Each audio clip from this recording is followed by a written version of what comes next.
మరి కాసేపట్లో ఏపీ సీఎంగా చంద్రబాబు నాయుడు ప్రమాణ స్వీకారం చేయనున్నారు. ఇప్పటికే 24 మందితో కూడిన మంత్రివర్గ జాబితా విడుదలైంది. ఈ కేబినెట్ కూర్పులో జనసేనకు 3, బీజేపీకి 1 స్థానం కేటాయించారు. జనసేన అధినేత పవన్ కళ్యాణ్, నాదెండ్ల మనోహర్, కందుల దుర్గేష్ కు కేబినెట్ భర్తలు ఖరారయ్యాయి. బీజేపీ నుంచి సత్యకుమార్ యాదవ్ కు చోటు దక్కింది.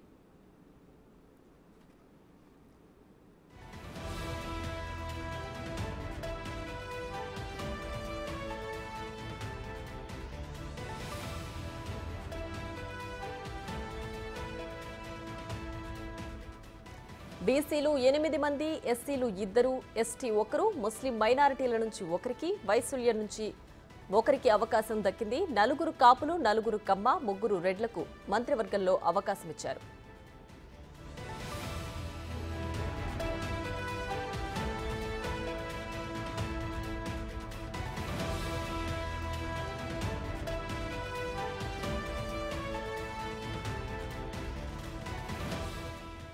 టీడీపీ నుంచి అచ్చెన్నాయుడు, నారా లోకేష్, కొల్లు రవీంద్ర, నారాయణ, వంగలపూడి అనిత, ఆనం రామ్ నారాయణ రెడ్డి, కొలుసు పార్థసారథి, నిమ్మల రామనారాయణుడు మంత్రులుగా చోటు దక్కించుకున్నారు. వారితో పాటు పయ్యావుల కేశవ్, మహ్మద్ ఫరూక్, సంధ్యారాణి, బాల వీరాంజనేయ స్వామి, కొట్టిపాటి రవికుమార్, బీసీ జనార్దన్ రెడ్డి, టీజీ భరత్ కేబినెట్లో చోటు దక్కించుకున్నారు. కొండపల్లి శ్రీనివాస్, మండిపల్లి రాంప్రసాద్ రెడ్డిని మంత్రివర్గంలో అవకాశం కల్పించారు. మొత్తం 24 మందిని కేబినెట్లోకి తీసుకున్నారు. సీనియర్లకు, యువతకు మధ్య సమతూకం పాటిస్తూ మంత్రివర్గాన్ని రూపొందించారు.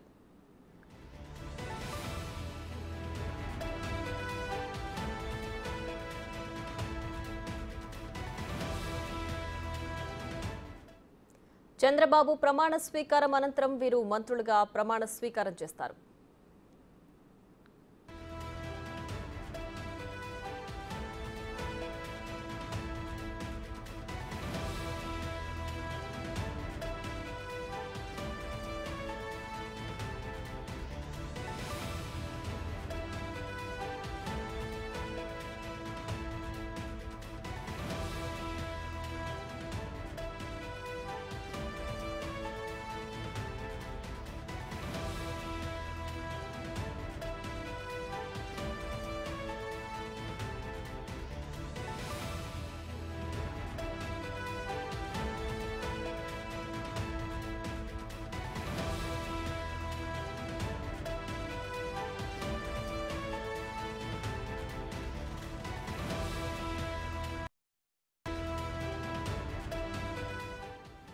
టీడీపీ అధినేత చంద్రబాబు ఏపీ సీఎంగా మరికొద్ది గంటల్లో ప్రమాణ స్వీకారం చేయనున్నారు.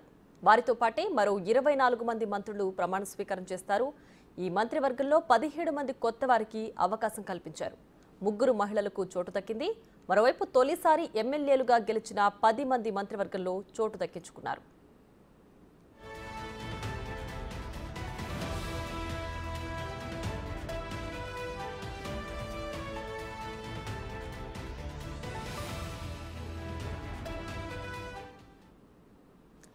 ఇక ఇదే అంశానికి సంబంధించి మరింత సమాచారం మా ప్రతినిధి సాగర్ లైవ్ లో అందించడానికి సిద్ధంగా ఉన్నారు. సాగర్, చెప్పండి, ఐటీ పార్క్ వద్ద ఆ సభ ప్రాంగణం అంతా కోలాహలంగా మారినట్లుగా కనిపిస్తోంది. ఇప్పటికే టీడీపీ అధినేత చంద్రబాబు నాయుడు, అలాగే జనసేన అధినేత పవన్ కళ్యాణ్ కూడా సభ ప్రాంగణానికి బయలుదేరినట్లుగా కూడా వార్తలు అందుతున్నాయి. దీనికి సంబంధించి పూర్తి డీటెయిల్స్ ఏంటి? ప్రస్తుతం మనం గన్నవరం ఏదైతే సభా ప్రాంగణం ఉందో దానికి 1 కిలోమీటర్ దూరంలో కేసరపల్లి జంక్షన్ వద్ద మనం చూస్తున్నాం. ఇప్పటికే సభా ప్రాంగణం మొత్తం కూడా జనాలతో నిలిపోవడం, కొంత టీడీపీ కార్యకర్తలను కొంత కంట్రోల్ చేసి పనిచేశారు. కానీ వారు ఎవరు కంట్రోల్ అవడం లేదు. తోసుకుని సభాస్థలికి వారు ముందుకు వెళ్ళిపోయే పరిస్థితి ఉంది. బారికేడ్లు పెట్టి ఆపే ప్రయత్నం చేసినా కూడా టీడీపీ కార్యకర్తలు కానీ బీజేపీ, జనసేన పార్టీ కార్యకర్తలు మొత్తం సభాస్థలికి వెళ్లాలనే వారు ఆలోచిస్తున్నారు. ఓన్లీ త్రిపుల్ ఏ అంటే కారు మీద త్రిపుల్ ఏ అన్న కార్ పాస్ ఉంటేనే వాటిని లోపలికి వెళ్ళాలి. మిగిలిన జనరల్ పార్క్స్ అన్ని కూడా డబుల్ ఏ ఉన్న పార్క్లన్నింటినీ కూడా పార్కింగ్ ప్లేస్ కి డైవర్ట్ చేసే పరిస్థితులు ఉన్నాయి. ఇప్పటికే సభా ప్రాంగణంలో సాంస్కృతిక కార్యక్రమం ప్రారంభమయ్యాయి. మరోపక్క ముఖ్య అతిథులంతా కూడా ఇక్కడ ట్రాఫిక్ లోనే ఇరుక్కుపోయిన పరిస్థితి. విజయవంతం వైపు చూపించే ప్రయత్నం చేస్తున్నారు. ఆ బారికేడ్ని పెట్టి మంది వచ్చే కార్లన్నింటినీ కూడా పూర్తిగా ఆపేశారని చెప్పుకోవచ్చు. మొత్తం ఆ కారులో ఉన్న వాళ్ళందరూ కూడా దిగి నడుచుకుంటూ డ్రైవర్లు కూడా లేరు, వాళ్ళంతా కూడా పూర్తిగా సభస్థలికి వెళ్ళిపోయిన పరిస్థితి. మన బ్యారికేడింగ్ ఎవరు కూడా కేసరపల్లి జంక్షన్ కార్లన్నింటినీ కూడా ఎల్లో కలర్ పాస్ ఉన్న అన్నింటినీ కూడా పూర్తిగా పోలీసులు ఆపేసిన పరిస్థితి అయితే ఉంది. మొత్తం కన్ను చూపున్నారు అంటే సుమారుగా 5 నుండి 6 కిలోమీటర్లు టువర్డ్స్ విజయవాడ నుండి జనవరం వైపు వచ్చే కన్ను చూస్తున్నారు. మొత్తం కూడా పూర్తిగా వాహనాలు ఆగిపోయినాయి. టీడీపీ కార్యకర్తలంతా కూడా నడుచుకుంటూ ఇక్కడికి సభాస్థలానికి చేరుకునే ప్రయత్నం చేస్తున్నారు.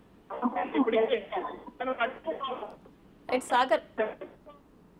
సాగర్ అయితే ఇప్పటికే ఎవరికైతే పాసులు ఉన్నాయో వాళ్ళని మాత్రమే క్షుణ్ణంగా పరిశీలించి లోనికి అనుమతిస్తున్నట్లుగా తెలుస్తుంది. పాసులు లేని వారు వెనుతిరిగి వెళ్లిపోతున్నట్లుగా కూడా అర్థమవుతోంది. అయితే ఈ నేపథ్యంలో పలువురు ముఖ్యులు హాజరవుతున్న నేపథ్యంలో భద్రతా పరంగా కూడా కంప్లీట్ కట్టుదిట్టమైన భద్రత ఏర్పాటు చేస్తున్నట్లే కంప్లీట్ గా అనుకోవచ్చా? ఎన్నో కలర్ అంటున్నారు. కూడా చాలా జాగ్రత్తగా వ్యవహరించారనే చెప్పుకోవచ్చు అధికారులు. ఓన్లీ గ్రీన్ కలర్ ఉన్న పాస్ మాత్రమే సభాస్థలంలో. సో ఇక్కడ కొంత గందరగోళ పరిస్థితులు ఉన్నాయనే చెప్పుకోవచ్చు. ఎందుకంటే ఇటు నాయకులుగా అందరూ కూడా విఐపీ వివిఐపీ పాసులు ఇస్తే డైరెక్ట్ గా ఇవి స్టేజ్ అని పూర్తిగా పోలీసులు కూడా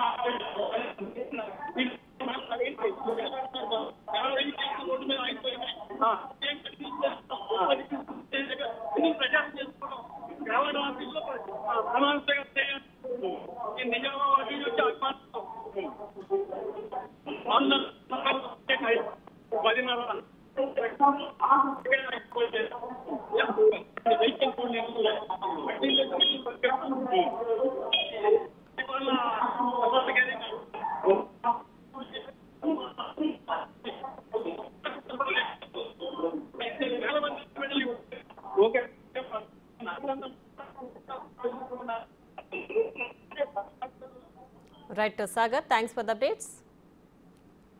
రైట్, ఇక 4వసారి చంద్రబాబు నాయుడు ముఖ్యమంత్రిగా ప్రమాణ స్వీకారం మరికొద్ది కాసేపట్లో జరగబోతోంది. ఈ ప్రమాణ స్వీకార కార్యక్రమానికి ఇప్పటికే ముఖ్యులు, విఐపీలు, కార్యకర్తలు, నేతలు, అభిమానులు కూడా తండోపతండాలుగా గన్నవరానికి చేరుకుంటున్నారు. ఈ నేపథ్యంలో గన్నవరం దగ్గర ట్రాఫిక్ జామ్ కూడా ఏర్పడింది. జనసేన అధినేత పవన్ కళ్యాణ్ ఈ ప్రమాణ స్వీకార కార్యక్రమానికి హాజరవుతున్న నేపథ్యంలో అభిమానులంతా కూడా ఎంతో ఆసక్తిగా ఎదురుచూస్తున్నారు.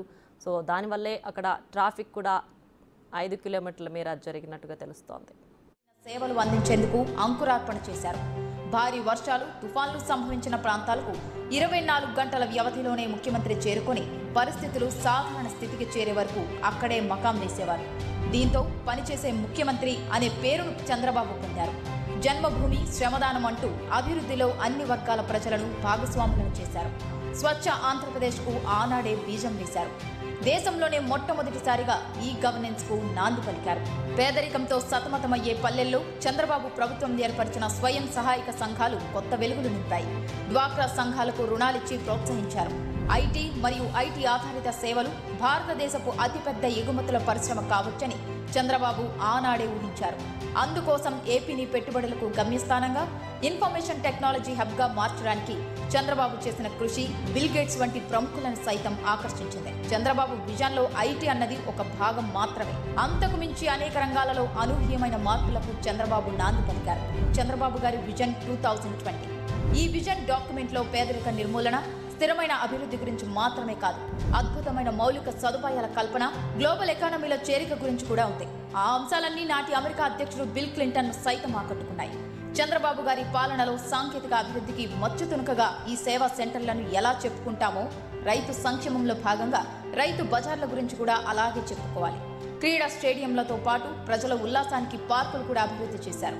నీటి విలువను ప్రజలకు తెలియజేసిన ఇంకుడు గుంతలు కూడా చంద్రబాబు గారి విశిష్ట పాలనకు నిదర్శనాలే.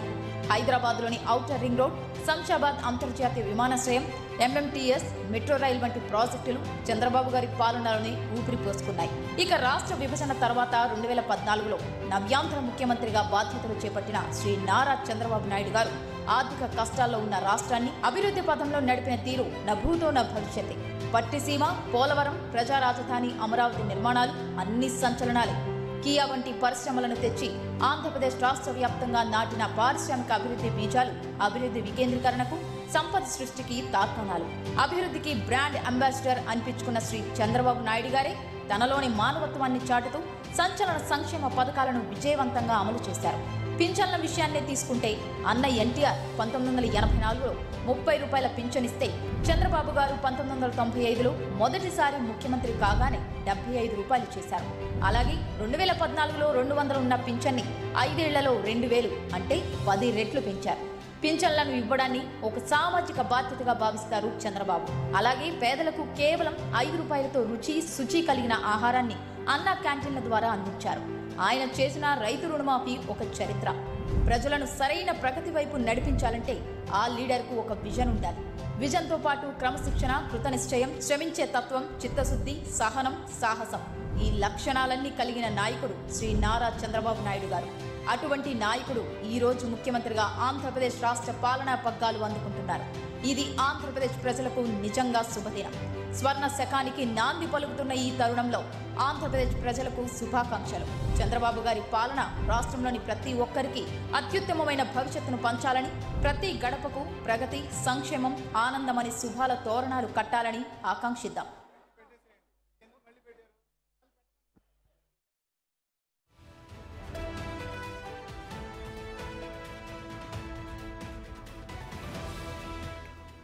రైట్గా ఇవాళ మరి కాసేపట్లో టీడీపీ అధినేత చంద్రబాబు నాయుడు ప్రమాణ స్వీకారం చేయబోతున్నారు. దీనికి సంబంధించి ఇప్పటికే ముఖ్యులు, కార్యకర్తలు, అభిమానులు కూడా గన్నవరం ఐటీ పార్క్కు చేరుకున్నారు. సో దీనికి సంబంధించి అక్కడంతా కూడా పోలీసుల పహారాలో మొత్తం పకడ్బందీ ఏర్పాట్లు చేస్తున్నారు. ప్రతి ఒక్కరిని కూడా క్షుణ్ణంగా పరిశీలించి పాస్లు ఉన్న వారిని మాత్రమే లోనికి అనుమతిస్తున్నారు, లేని వారు వెనుతిరిగి వెళ్ళిపోతున్నారు. అలాగే ఇవాళ మరో ముఖ్యమైన ఘట్టం, జనసేన అధినేత పవన్ కళ్యాణ్ ప్రమాణ స్వీకారం చేయబోతున్నారు. దీనికోసం ఎంతో ఆశగా ఎదురు చూస్తున్నారు పవన్ అభిమానులు, అలాగే కార్యకర్తలు, జనసేన నాయకులందరూ కూడా. పవన్ కళ్యాణ్ ఎప్పుడు ప్రమాణ స్వీకారం చేస్తారు, ఆ ఉత్కంఠ క్షణాలను కూడా నేరుగా కనులారా చూసి వీక్షించేందుకు కూడా ఆయన అభిమానులు, నేతలందరూ కూడా సభా ప్రాంగణానికి తండోపతండాలుగా తరలి అక్కడికి వస్తున్న దృశ్యాలైతే మనకు కనిపిస్తున్నాయి.